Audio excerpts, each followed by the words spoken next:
All praise, glory, and honor is most certainly due to the Most High, the God of the patriarchs Abraham, Isaac, and Jacob. And peace to you in the name of Jesus. This is your brother Elisha Israel of the household of faith. And I count it truly a blessing each and every single time that I can come before you to preach the word of God. And never do I count it as a light thing to do so. Just a little bit about the household of faith. We meet every Sabbath at 5925 West 25th Avenue in Gary, Indiana at 1 p.m. Central Standard Time. We live stream right here on the Israel Teach YouTube channel, as well as at www.israelteach.org. All right, brothers and sisters, I want to deal with a question that someone asked via email, and I'm just pulling it up, trying to pull it up right now.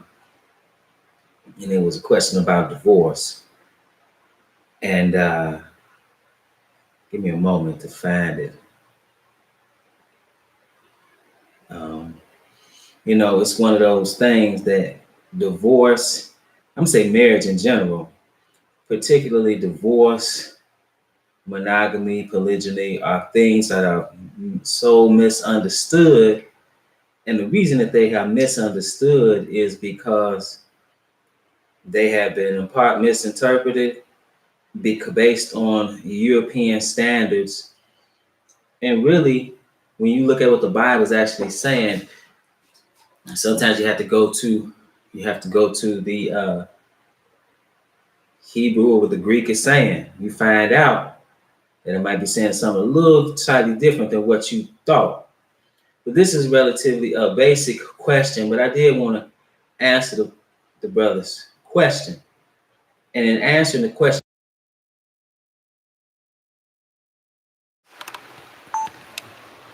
okay, my apologies. I also want to deal with what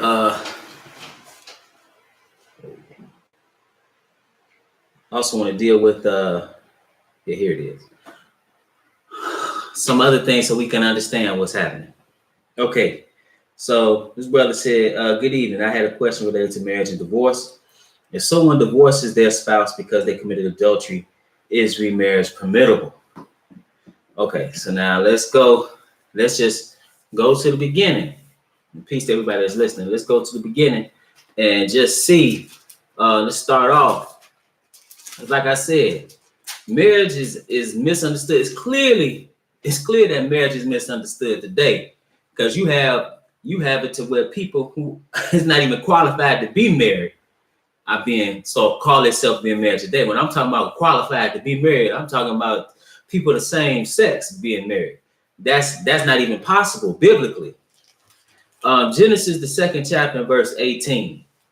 Because here we had an institution of marriage, and we see what was put together the first. And this is a serious institution. This is the first institution amongst mankind. So this is Genesis, the 2nd chapter, verse 18. It says, and the Lord God said, it is not good that the man should be alone. I will make an help meet for him. Okay, so now another reason why you got divorced is because both men and women don't understand their role. Okay, so the Lord said it's not good for the man that he should be alone. I'm gonna make a help fit for him, or help make fit for him. Okay, so it says, and out of the ground the Lord God formed every beast of the field and every fowl of the air, and brought them unto Adam to see what he would call them. And whatsoever Adam called every living creature, that was the name thereof. Okay, so now he's made these animals, but there's no helpmeet found amongst the animals. It says in verse 20, and Adam gave names to all cattle, and to the fowl of the air, and to every beast of the field, but for Adam there was not found an helpmeet or fit for him. It's not amongst the animals. Okay, now he's gonna do something here. He's not gonna get Adam another man.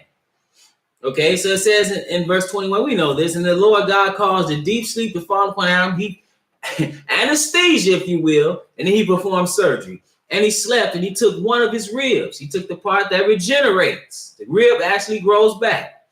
It says, and that's what I believe happened here.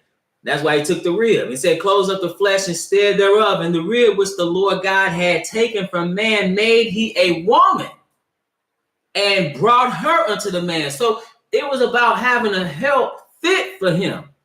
Okay, it wasn't about having his head. See, everything is turned upside down today. Right now, you have the woman that's the head of the household, and the man is the helpmeet. I've literally heard several women say that. That's contrary to what he set forth. The male is the spiritual head of the household. He's the head of the household, and the woman is his helpmate. Okay, that order is father, son, man, woman, and child. That's what you have. That's the order. Okay, so Adam. Now you had the institution of marriage, and it says, and Adam said, "This is now bone of my bones and flesh of my flesh. She shall be called woman because she was taken out of the man. The woman is from the man." Okay, then it says, "Therefore shall a man leave his father and his mother, and shall cleave unto his wife, and they shall be one flesh." Okay, so now that's another thing. The man is to leave father and mother and cleave unto his wife, and they shall be one. This oneness is talking, at least in part, it's talking about sexual intercourse. Okay, you can't be. It's anatomically incorrect for two men to be together. Okay, or two women to be together. Now, so he institutes marriage, and we're gonna find out even later why he did. Well, actually, let's pick it up in Genesis 1 and verse 27 to find out why he brought these two together. It says, "So God created man in his own image, in the image of God created he him, male and female created he them." We saw what he did, right? He put him to sleep. He put Adam to sleep, took one of his ribs, fashioned the woman, brought her unto the man. Then it says, "And God blessed them, and God said unto them, be fruitful and multiply and replenish the earth." So man was supposed to do that, but what were they supposed to do that then? They were supposed to do that within the confines of marriage. See, you look at our people today, and we have 70% plus 70%, over 70% of our children born outside of the confines of marriage. See, we starting off on the wrong foot when it comes to marriage. So we don't know our roles. We engage in inappropriate behavior. We don't know what we're supposed to do in marriage. We don't take it seriously. Don't know truly what it's about, and then can't figure out why. And God not in it, and then we can't figure out why it's not working. See, the institution of marriage, the most important institution amongst men, the institution of marriage, is in a state of crises. That's black, white, red, yellow, any race, particularly in the Western world, it's in a state of crises. But here you find that we were supposed to reproduce. We were supposed to bring forth children. And you're supposed to do that within the confines of marriage, because it is in these confines that the progeny, the offspring, are best taken care of. When you have a mother and a father, not some sterile relationship. When I say sterile, I'm talking about two people of the same sex. You automatically deprive the child of one parent of the opposite sex. It wasn't meant for that. There are certain things that you need from, whether you're male or female, that you need from both of your parents. You need certain things from both of your parents. So everything is upside down today. So when you look at marriage, and the reason you have 50% divorce rate, a large part of that is because people don't know what marriage is about. They don't know their particular position. It's like if you playing a game. If you playing a game, you playing a football game, you got the quarterback and you got a wide receiver. But the wide receiver want to be the quarterback. The wide receiver can't throw. He run a 4-4 in pass, but or the wide receiver run a 4-4 in pass, but he want to be the quarterback. He don't have a good arm. The quarterback run a 5-2, but got a cannon, but he want to be the wide receiver. And so they switch positions. How well, even though if they were in the right position, things would work out. You got a cannon, you got prime time speed. Well, actually, he ran a 4-2, but I'm saying you got super speed. You should make some things work. But instead, y'all in opposite positions. So you can't make nothing work. Everything is out of whack. You can't figure it out because you're not playing your position. You're not playing your position. So that's a large part of it. Men don't know what it means to be men today. Masculinity is under attack. And women don't understand their role. And then on the other hand, if you call yourself a man, then truly who you supposed to be following, you're supposed to be following God. You're supposed to be leading the family in that way, in the way in which they should go. But if men don't do that, and you ask your woman to submit unto you, but you don't know what you're doing, you got chaos. That's a heck of a thing to ask a woman, follow me, and you don't know where in the world you're going. So it's a mess. Deuteronomy, the 24th chapter. So here in Deuteronomy, the 24th chapter, you have divorce. And let's see what divorce is. And I want to make this clear. Divorce biblically is not what you see today in the Western world in regard to divorce. Okay? It's not the same. But oftentimes we think of marriage, we think about what's going on right now in the Western world and what we've been exposed to by European standards. That's not Hebraic culture. That's not what the Torah is talking about. You don't have like what how the state is involved in marriage today. That wasn't how it was back then. It was totally different. You have it today where a man just, he want to marry a woman, they go elope somewhere, he just take a woman, lay with her, they live together for years and they get married. Well, hold on. You were supposed to go to a man's father. A woman you were supposed to marry supposed to be a virgin. Okay?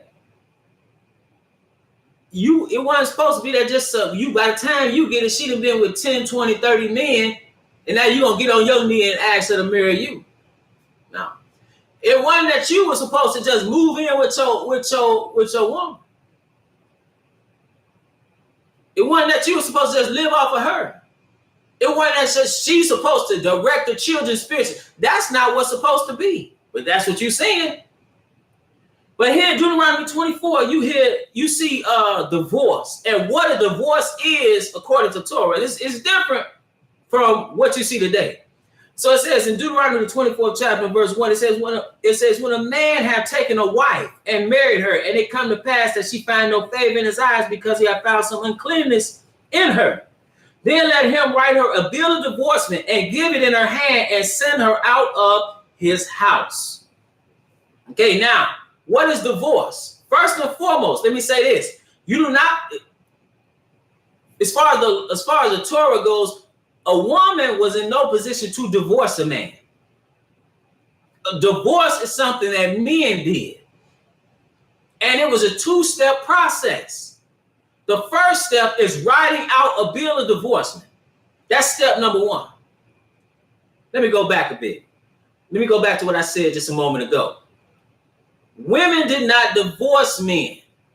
You have women who might separate themselves from men, may run away from a man for whatever reason. But divorce was something that men did. They divorced their wives. It wasn't, you had women writing the bill of divorcement for men. That's not what happened. So when we looking at today, and 70% in today's Western world, in the United States, 70% of divorces are initiated by women. I'm going to say that again. 70%, approximately 70% of divorces today in the United States are initiated by women. That's not the case when you look at the law, what we call the law or the Torah. That wasn't even allowed. You don't see women writing divorce, a bill of divorcement. So now, a divorce was a two-step process. The first step is you had to write out a bill of divorcement. So it says, again, if you find some uncleanness in her, then let him write her a bill of divorcement and give it in her hand. So you write it out and give it to her in her hand. So you give it to her. And then it says, the second step, it says, and send her out of his house. Get out. Okay? Now, that was divorce. And if she had that, what could she do? Verse 2. And when she is departed out of his house, she may go and be another man's wife. Now, no, if he put her out of his house, that's not necessary. That's not divorce. Why is it not divorce? Because he didn't write her a bill of divorcement. So if if a man put a woman out of his house, and we're gonna see this is important later as we read, it don't mean that she could just go be another man's wife. Why? Because she's not divorced from her husband. Because what y'all are is, like what you say today, estranged or separated. But you still married, and you see that today. You see what happens. And again, I'm gonna touch upon it later. You see what happens when people call themselves separated. They be dealing with other people. But again, it says in verse 2, and when she is departed out of his house, she may go and be another man's wife. Verse 3. And if the latter husband hate her and write her a bill of divorcement. So if her next husband, he can't vibe with her, he says he wants to divorce her, it says, and if the latter husband hate her and write her a bill of divorcement and give it in her hand and send her out of his house, or if the latter husband die. So if that marriage comes to an end through death, because death nullifies marriage, and this process of divorcement nullifies marriage. So it says, or if the latter husband died, which took her to be his wife, her former husband, meaning her first husband, which sent her out, the first one that sent her out, may not take her again to be his wife. You can't do that. It says, after that, she is defiled. For that is abomination before the Lord, and thou shalt not cause the land to sin, which the Lord thy God giveth thee for an inheritance. Okay?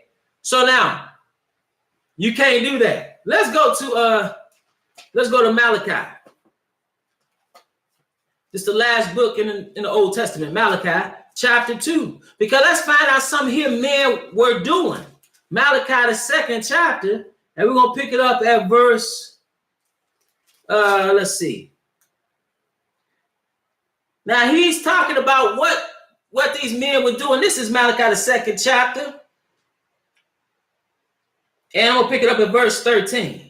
He says, and this have ye done again, covering the altar of the Lord with tears. I'm in Malachi 2 and 13. Malachi 2 and 13. And this have ye done again, covering the altar of the Lord with tears, with weeping, and with crying out, insomuch that he regardeth not the offering anymore, or receiveth it with goodwill at your hand. So in other words, the Lord's not thinking about your offering. You up there with tears, you crying, he's not trying to hear it. And let's see why. He says, yet ye say, wherefore, or why? Why aren't you hearing my cry?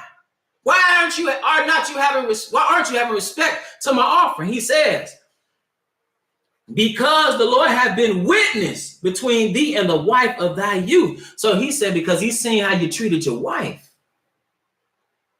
Now understand, when he brought them together, understand that's a serious thing. Marriage is a serious thing. That's a covenant. That's a commitment. So he says, because the Lord hath been witness between thee and the wife of thy youth, against whom thou hast dealt treacherously. So you dealt treacherously with your wife. What does that mean? That means you've been deceitful. You've been treacherous. It says, yet is she thy companion and the wife of thy covenant. So she's the wife of thy covenant. And why was that bond, that institution created? Why were these brought together, this man and this woman brought together in the first place? This is verse 15. And did not he make one? What did he make one? In Genesis 2. It says, yet had he the residue of the spirit. And wherefore one? Oh, why did he make one? That he might seek a godly seed. Children. Not just any children. Sons of God. Followers of God. Righteous seed. That's what the purpose of marriage ultimately is for. People say, we're going to get married because we're going to make a power couple in business. Ultimately, people do that. But that's not the ultimate purpose for marriage. The ultimate purpose for marriage is to bring forth the godly seed. Procreation. That's how, and really procreation in general. from the perspective of the scripture, a godly seed, but in general, procreation has been the reason for the institution of marriage throughout various cultures since antiquity. That's what the institution of marriage has served to do, to bring forth children. That's why it is impossible for people of the same sex to be married, because in principle, they cannot bring forth children. Even somebody who is, at one time, we see it time and time again in the scriptures. You saw Sarah. You see Elizabeth. You see Rachel. You see Hannah over and over again. Even women who were barren, if you will, they still could be married. Because someone said, well, what about in a position where a man can't have children, a woman can't have children? In principle, they can have children. However likely it may be, they can have children. It's possible because they have the right plumbing, so to speak. So in principle, they can. Now, the chances of it vary from case to case. But two men having a baby, two women having a baby, is impossible. That's not possible. I remember years ago, before you had what's happening now, this may have been 10 or so more years, even maybe further than that. They had this, I remember, I believe it was Oprah had somebody, it was some news show. I remember reading an article, and I think it was also on Oprah, if I'm not mistaken, the first man to have a baby. And they showed this guy, he looked like a guy with a baby, but that wasn't no guy, that was a woman, biologically. It wasn't, so that's just foolishness. You just calling something, you just calling that a woman or man, well, that's clearly a woman. Okay? So now it says, marriage can only be between a man and a woman, and it's for the purpose to bring forth righteous seed. And that's why it's so important, really, even not just in that also, but also how you're going to, because you got to think about it. If you're going to be with somebody, you better find out and understand what kind of person they are. Everybody going to wear that mask. But everybody sees psychologically, you can't wear a mask forever. You can't put on airs forever. At a certain point, that mask, you need a break. Or you could simply observe how they treating other people. Because however they treating other people, my father told me that. He said, a woman, however she treating other people, eventually she's going to end up treating you that way. That's what's going to happen. Look at how they treating other people. Look at their actions. Forget that game they spitting. Look at their actions. I'm this, I'm that, but are your actions lining up?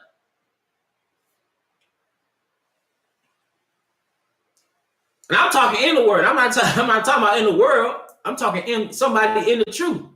So it says that he might seek a godly seed. Therefore, take heed to your spirit and let none deal treacherously against the wife of his youth. And then he goes in and tells you what these men have done. It says, for the Lord, the God of Israel, said that he hated putting away. Now, this is what people say God hates divorce. The Bible don't say God hates divorce. What it says is he hates putting away. What is putting away? Remember, divorce is a two-step process. You write a bill of divorcement and put it in her hand, and then put her out of your house. So what are they doing? It says, for the Lord, the God of Israel, said that he hated putting away. For one covers violence with his garment, said the Lord of hosts. Therefore, take heed to your spirit that ye deal not treacherously. What men were doing was putting their wife away, putting her out of his house. Now she's in the state in this separation. She's in the state between being married and in a house and being divorced. And being in this state, she cannot move. And what I mean by that is, it's not like she can go and be another man's wife. Why not? Because if she did, that's adultery. And so men in their treachery were putting women in that position. See, the bill of divorcement actually was protection for the woman because of the serious consequences for infidelity on behalf of a woman. See, we got this even when you look at adultery. Let's look at that. Let's go to real quick. That's why you need a bill of divorcement. I'm not saying you should get divorced. I'm talking about for the woman. That's why it was protection for a woman.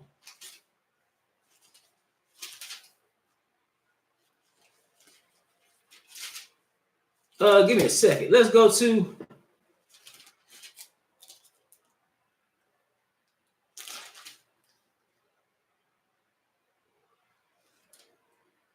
give me a second. Leviticus chapter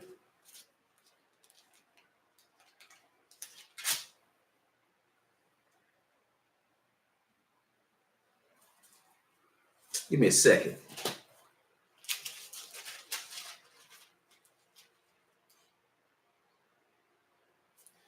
Leviticus chapter 20.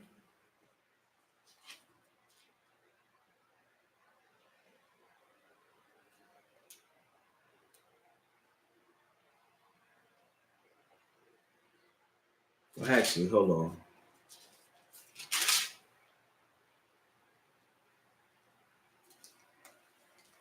When you start from Leviticus about the 18th chapter, you got all these laws pertaining, a lot of laws pertaining to what you can do as far as sexually, if you will, dealing who you can deal with.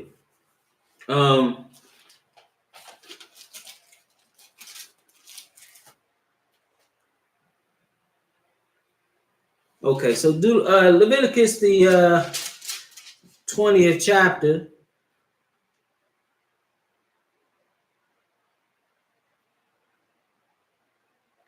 And I'll pick it up at verse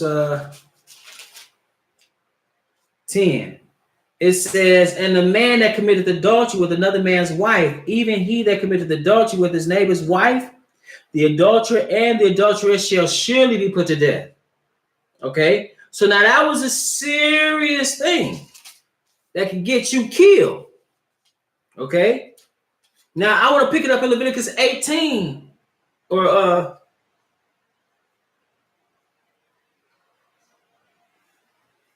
well, hold on one second. Actually, here it is, right? Deuteronomy 22, excuse me, Deuteronomy 22. And I want to pick it up at verse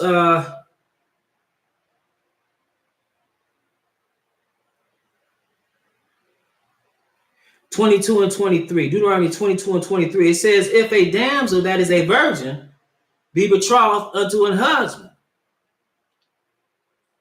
and a man find her in the city and lie with her, meaning this is consensual. This is not sexual assault. This is not rape. This is consensual. It says, then ye shall bring them both out unto the gate of that city, and ye shall stone them with stones that they die. The woman not even, she's betrothed to be married to another man. She lay with some man. See, there are no real consequences for that today. There are no real consequences for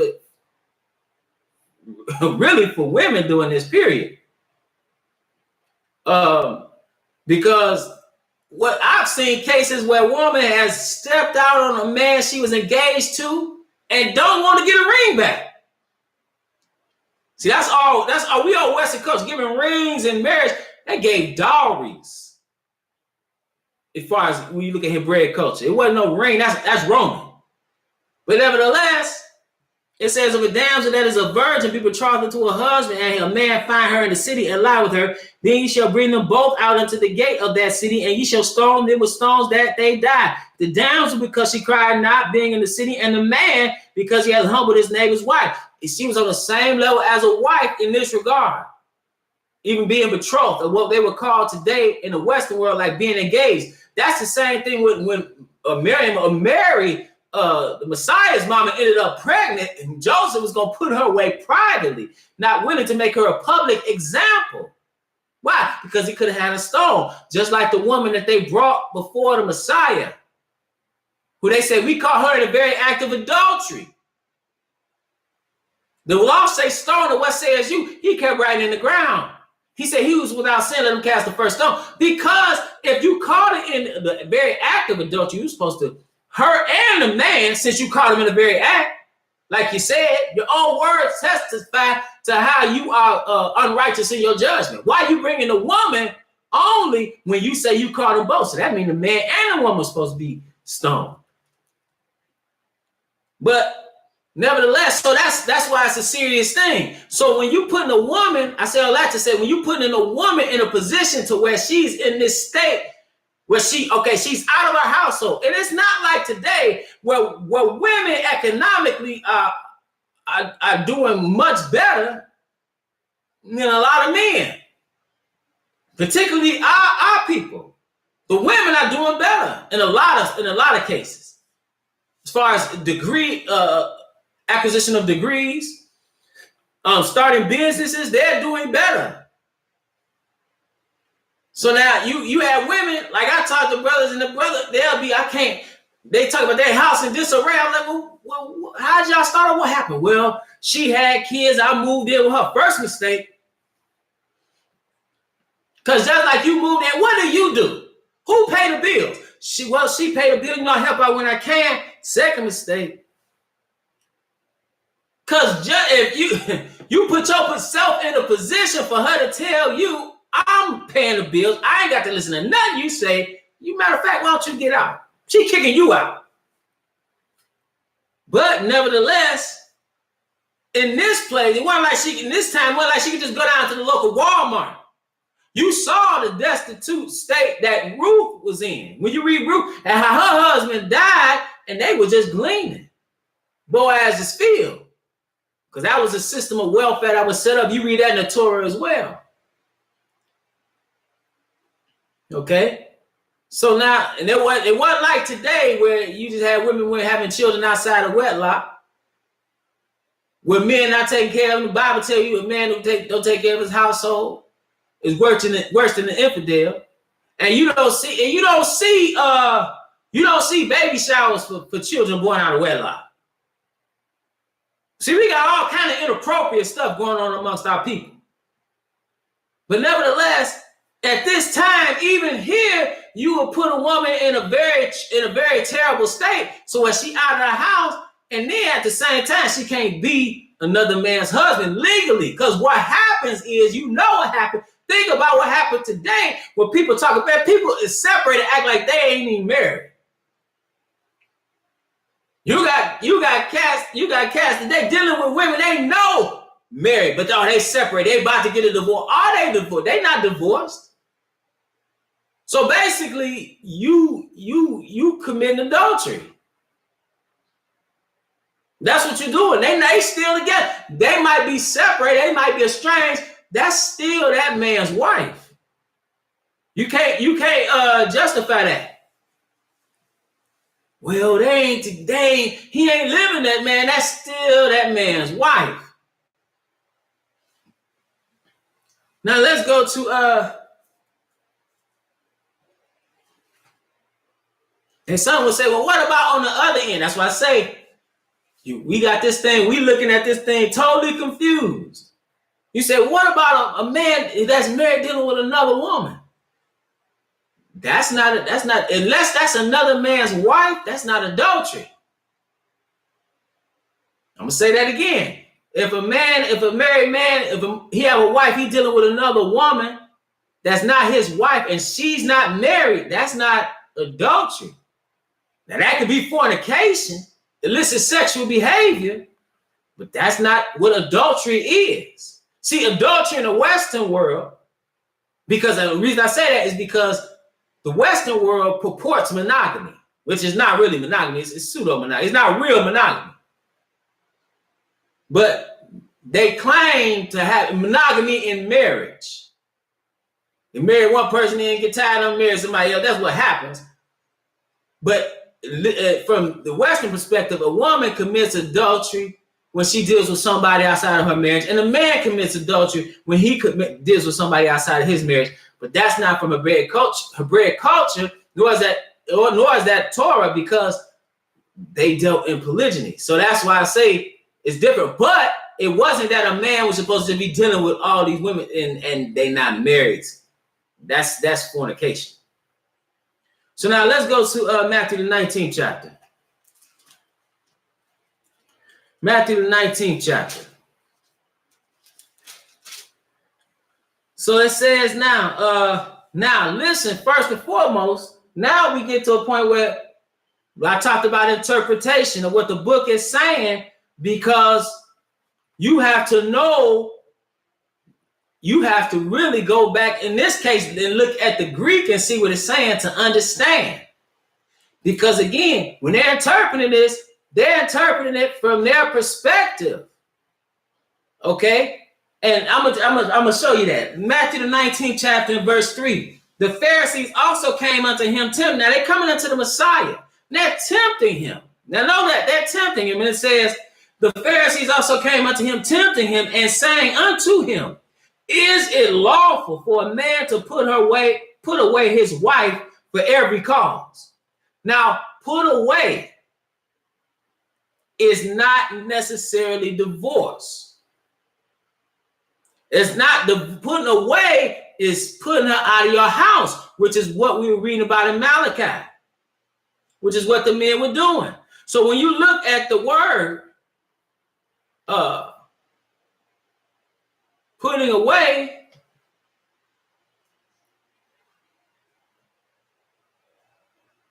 that word is, you see 6:30 in the Psalms, it tells you, it's talking about separating, putting away. It's not divorce. Matter of fact, let me just read it to you. Give me a second. Let me read it to you.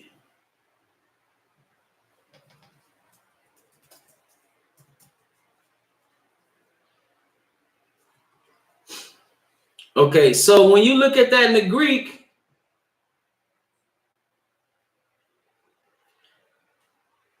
that word is apollo. Well, apollo is spelled in English, apoluo. Apollo. It means to set free, to let go, dismiss, to let go free, to release. Then it says used of divorce, to dismiss from the house, to repudiate. Okay? So that's what it's telling you. Okay? So can you put this woman out of your house for any reason? That's not divorce. See, you can put a woman out of your house and not be divorced. I'm gonna say that again. You can put a woman out of your house and not be divorced. Why? Because divorce is a two-step process. So if they have a bill of divorcement, you got an issue. So it says, and he answered and said, so they asked him, is it lawful for a man to put away his wife for every cause? Remember, they're tempting him, trying to trip him up. They know the law. So it says, and he answered and said unto them, have ye not read that he had made them at the beginning male? Have ye not read that he which made them at the beginning made them male and female? And said, for this cause shall a man leave father and mother and shall cleave to his wife, and they twain shall be one flesh. He took them all the way back to Genesis, right? He said, wherefore they are no more twain, but one flesh. What therefore God hath joined together, let no man put asunder. But what is he talking about? He's talking about separation. Then he said, they say unto him, why did Moses then command to give a writing of divorcement and to put her away? See, that's the two-step process for divorce. He said unto them, Moses, because of the hardness of your hearts, suffer you to put away your wives. But from the beginning it was not so. And I say unto you, whosoever shall put away his wife. Okay? So now he's talking again, putting away there is separate. It says, except it be for fornication. Okay, so except it be, so if you put her away, except for fornication, shall marry another, committed adultery. And whoso marrieth her which is put away doth commit adultery. Wait a minute, why is that the case? Why is that the case? Because what you're doing is you're aiding her in the process of adultery. Let's go to Mark the 10th chapter. That's what you're doing. You're putting her in a position to commit adultery. And then the one that's dealing with her is committing adultery. So you're a part of that process. Why? Because you're being treacherous. This is Mark the 10th chapter and verse I'm gonna pick it up at verse 11. He says the same thing now. It says it a different way. It says, and he said unto them, whosoever shall put away his wife and marry another committed adultery against her. Again, you are aiding her in committing adultery. Why? Because you put her in a position to do it. That's like when you read about, hold on one second.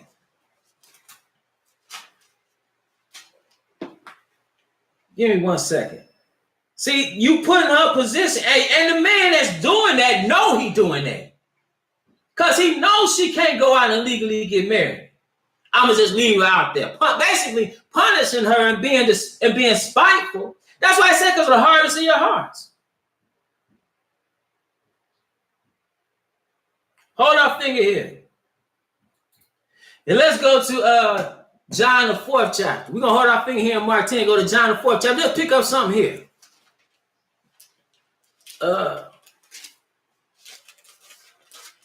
John the 4th chapter, I want to pick it up. Now this Samaritan woman comes unto the Messiah. And he said something. He said, the woman said, in verse 15, he said, the woman said unto him, sir, give me this water that I thirst not, neither come hither to draw. Now he's talking spiritually when he says, then he says, Jesus said unto her, go call thy husband and come hither. The woman answered and said, I have no husband. Jesus said unto her, thou hast well said, I have no husband, for thou hast had 5 husbands, and he whom thou now hast is not thy husband. And that saidest thou truly. Okay, so it's talking about, so now she was in a position so where she didn't have no husband, but she with somebody though, ain't she? And said the one you with ain't your husband. It's a saying that they say in the streets. It's like, yeah, she yours right now. You see that? You see that when you look at, again, I take it back to what I was saying earlier about all these illegitimate children. These women they're not dealing with one man. Not in that case. That's not what's happening. You see that now. They dealing with somebody now. And then I'm telling you, when they ready to divorce and give it, they already found somebody else. They ain't already upgraded, if you will, in their mind. So now, but when you put, because we really wired to be with another person. So when you put them in a position, is the way I say, hey, it ain't even legal for you to be with nobody else. You didn't put them in a position to be a unit, and like he told then when he was dealing in Matthew the 19th chapter, he said, man, everybody, and I'm saying eunuch, not that a woman is a eunuch, but I'm saying in the same position where you ain't dealing with nobody sexually, and that's not given for all men, it ain't given for all women, it ain't given for most people, period. But what you done put her in that position, and then on top of that, you done put her in a position to where if she deal with somebody else, she could be stoned for adultery. She'd be killed. And furthermore, she's in a position to not have somebody take care of her. So now you done put her out of your house, so now you're not giving her the things that you are required to give her as a husband because she's out of your house. You see how that's really bogus. That's why I call it treacherous. And that's why when she say, man, you end up being with somebody, you go away and be with somebody, you in a position now to basically commit adultery. That's a serious situation to be in. Because people talk about, you hear people talking about, I'm celibate. You celibate today. People talk about that celibate, right? Abstaining. Man, but you don't think about you don't really realize it, but if they would say, okay, you sleep with somebody and you find out you're gonna get stoned, whoa. That's a whole nother thing. But that's what the position these women were being put in.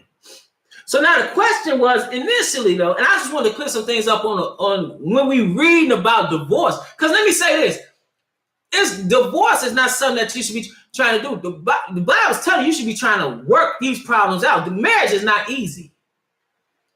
Everything you sacrificing, you compromising, you providing, depending on your role is what you're supposed to be doing.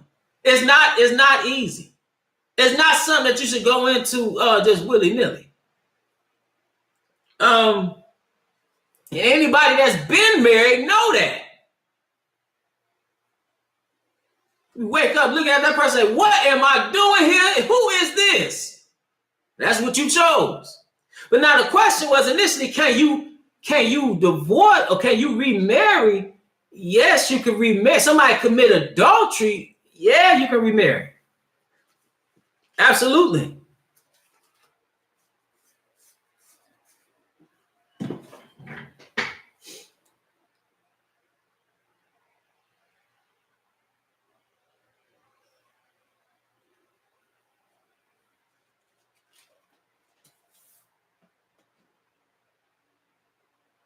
Okay.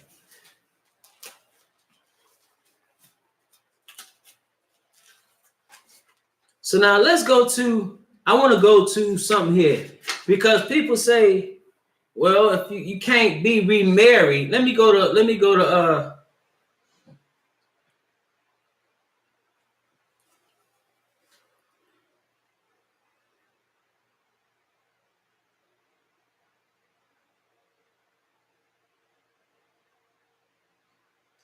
and see biblically, if I'm asking that's let me say this. See, if you were okay, and people are not going to want to hear this, but here it is.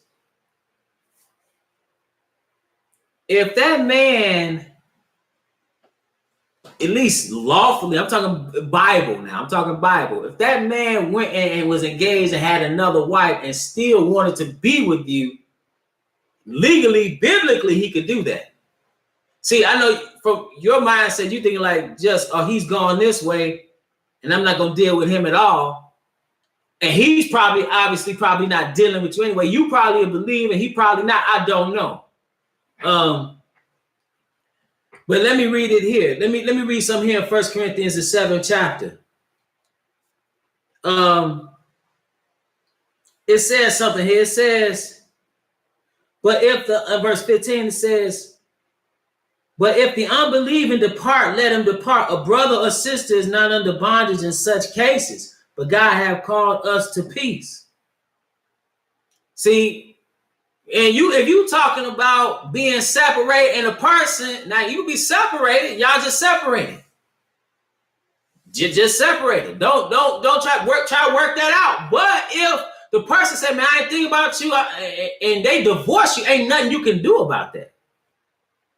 In the context, and we should understand when he's dealing with all kinds of situations from separation to avoiding fornication to sex within the confines of marriage, he's answering specific questions. I want to make that point in Corinthians. But if you're in a position to where the person is like, man, I'm not thinking about you, I'm getting divorced from you, I'm doing this, I'm not being with you, you can't do nothing about that. And he said you're not in a bondage in such cases. Now, if that, again, biblically, just from a biblical perspective, he see, I don't know all the reasons why y'all not reconciling, but nevertheless, you see somebody say my boyfriend is married if he gets a divorce. I don't understand that. I'm not really understand that. Oh, and tries to change his life and live for God. Can we get married? My boyfriend is married. My boyfriend is married. If he gets a divorce, see, that's what I'm saying. You looking at it from People are looking at this from a Western perspective. First of all, biblically, we ain't had no boyfriend or girlfriend. Wasn't no boyfriend or girlfriend. Secondly, it sound, and I'm saying, see, biblically, biblically, a man, if he was dealing with his wife and then wanted to marry you, he could do that. Y'all probably ain't dealing with that. I'm not saying to deal with that. What I am saying, just from a biblical perspective, he could do that, but it wouldn't be no boyfriend, girlfriend. It'd be this is my wife and this is my wife. That's biblically what they were doing. That's what I'm saying. If you're looking at this thing biblically, it's totally different from how people are dealing right now. That's what I'm saying. So that's you're putting, and the problem is we're putting Western standards upon, trying to put that upon the institution of marriage, and then at the same time trying to deal with the book. The book is saying something different from what the Western world is saying. And the book is telling us to operate totally different from what or how we are operating right now. I'm saying collectively. It's totally different. So even the questions are from a Western perspective. They're not biblical. And the answer, you like, whoa, I can't deal with that. Because in both cases, it's like, It's like monogamy when y'all not even dealing in monogamy. And it certainly wasn't dealing with monogamy in the Bible, but y'all claiming to deal with monogamy. And what I mean by that is because people are dealing with or women are dealing with men here, men there, men everywhere. It's one at a time sometimes. That's what's happening. It's this false monogamy, serial monogamy. That's not even real. Real monogamy is true monogamy is two virgins getting together, man and woman getting together, and only being with each other, being married, and only being with each other for the rest of their lives. That's real monogamy. That is not what's happening right now. That is not what's happening right now. You understand? And this is gonna sound bad, but people, particularly women, are putting themselves in a position. Do you realize that scripturally, you wouldn't even be in a position to be a wife? That's what's happening right now. Dealing with all these men. I see that in the truth. A lot people are just dealing inappropriately. People are dealing inappropriately. And for the first sis, you kind of in a state, you in a state of separation. You say the ex is not engaged, but y'all still married. So you still married. You say, are you destined to be alone? You say, can you remain? Now, if he divorced you, ain't nothing you can do about that. Ain't nothing you can't stop him from y'all can try to reconcile, but if he ain't trying to reconcile with you, and like I said, everybody dealing in this serial monogamy, if he really engaged and he really serious about this woman that he's dealing with right now, and he put you away,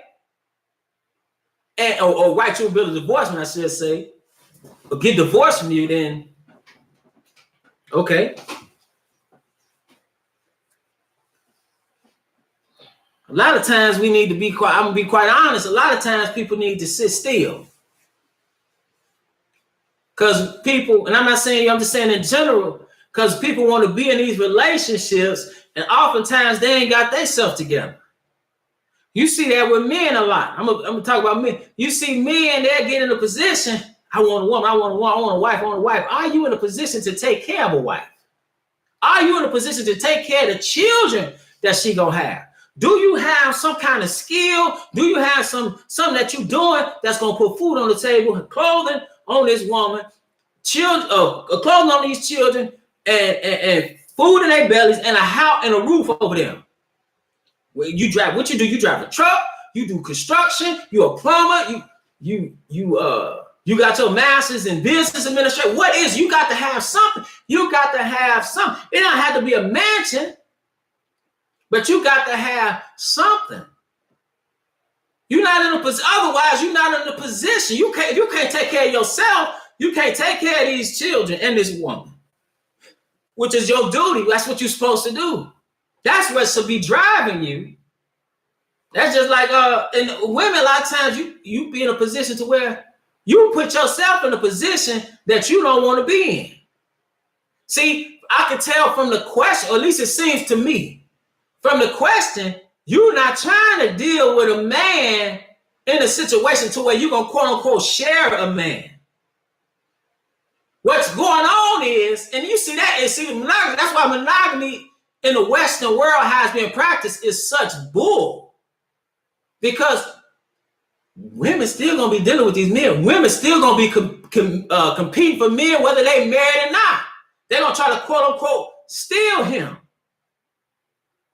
So that's what's going on in monogamy, as opposed to a man, again, Hebraic culture, in a polygynous culture, which is what a lot of the world was before Western domination.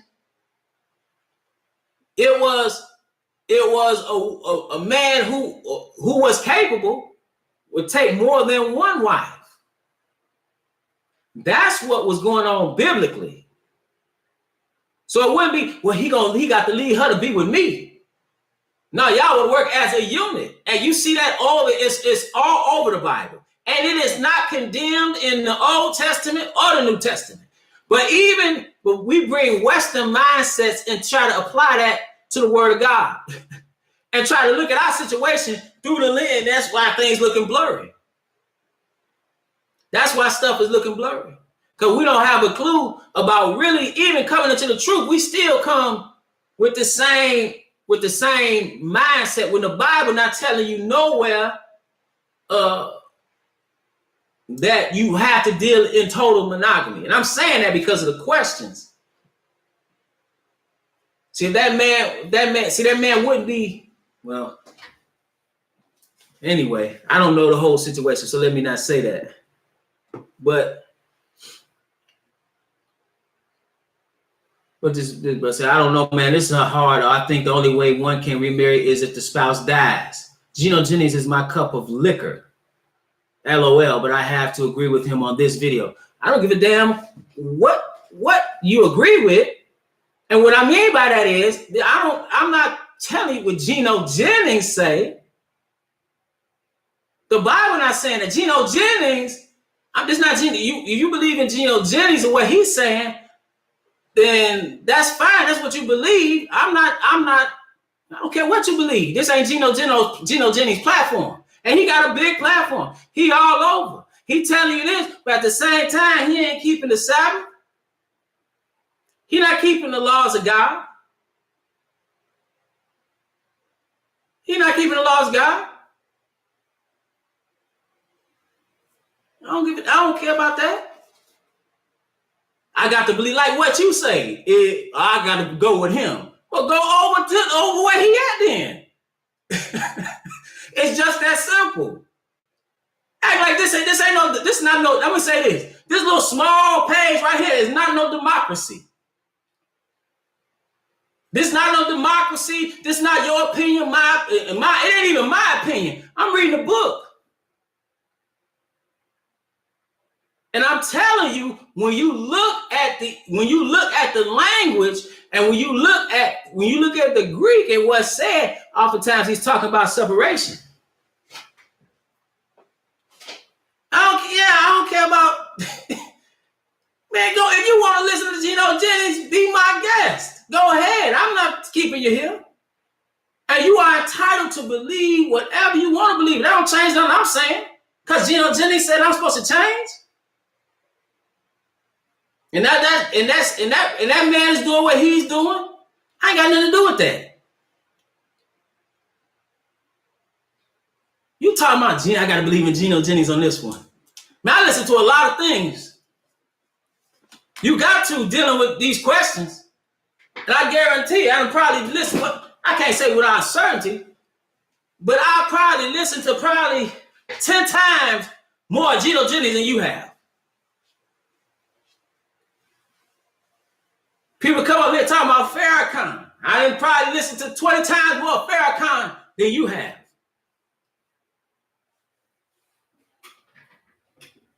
Why? Because people got all kinds of questions. But that's why I can say what I'm saying. He's not teaching the law. The man not teaching the law, and he doing what he do. Ain't got a huge following all over the country. Hey man, in India, he's somewhere everywhere.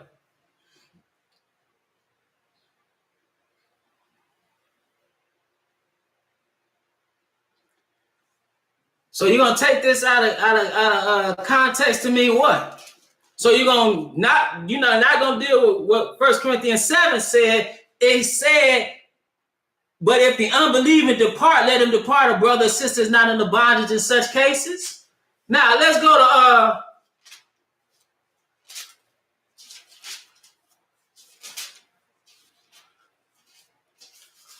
don't know what they're talking about. Romans 7. Now, you taking this out of context. So are we talking about separation? Are we talking about abandonment? Now it says here, know ye not, brethren, for I speak to them that know the law, how the law hath dominion over a man as long as he liveth. For the woman which hath an husband is bound by the law to her husband so long as he liveth. That's true. See, like I said earlier, a woman can't even divorce a man biblically. And she is bound to her husband as long as he is alive. That is true. What that got to do with what I was saying earlier?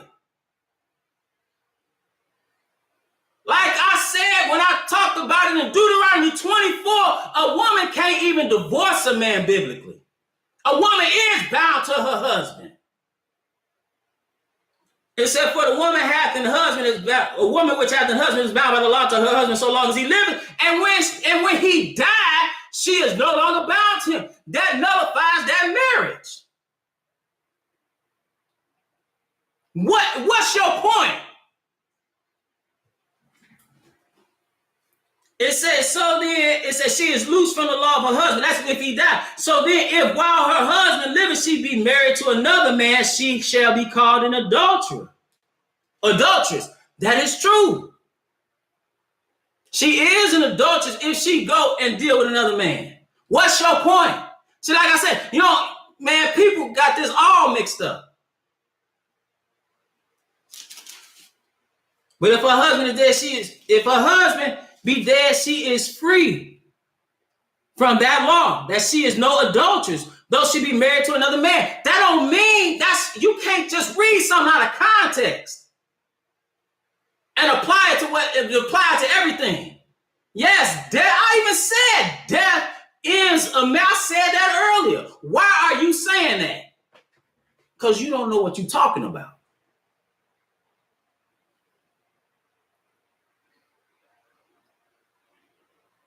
What is the point? Obviously, I've already said that. What's your point in saying that in regard to abandonment? That's not saying that she, again, biblically, a woman cannot divorce a man according to the law. That's some foolishness you see today. Women, like I said, 70% of women are initiating divorces today. That's not me. That again, when these women here, like I said, the sister that was talking about her husband and she being separated, like I said, if he said, I don't want to have nothing to do with you, ain't nothing you can do. You didn't hear me tell her, just go and marry somebody else right now.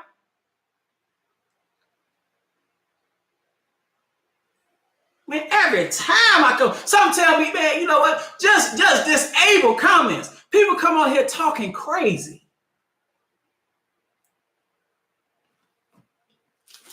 And they don't have a clue of what you're talking about. You cannot read something out of context and just apply that. And then go quote some Geno Jennings. Man, give me a break.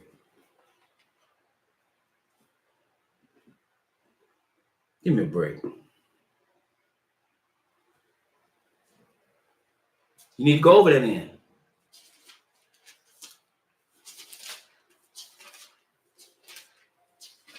Matter of fact, let me remove this foolishness.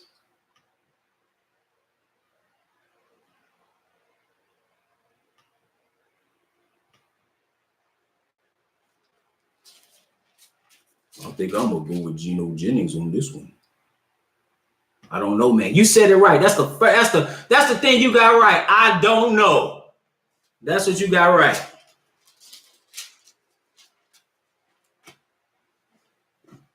This ain't no, man. I'm reading straight book, man. If y'all can't get with it, you can't get with it. It ain't for you. That don't mean it ain't right. That might sound kind of harsh. That might sound kind of, man, why you so rough? Man, that's what's needed.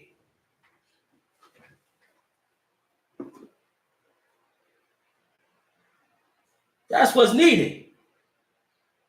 If you got some of the, if you spent the time and then see how people respond to what you saying, you'll be rough too. If you was reading straight book and then people talking about they gonna bring up some false prophets, man, you'll be rough too.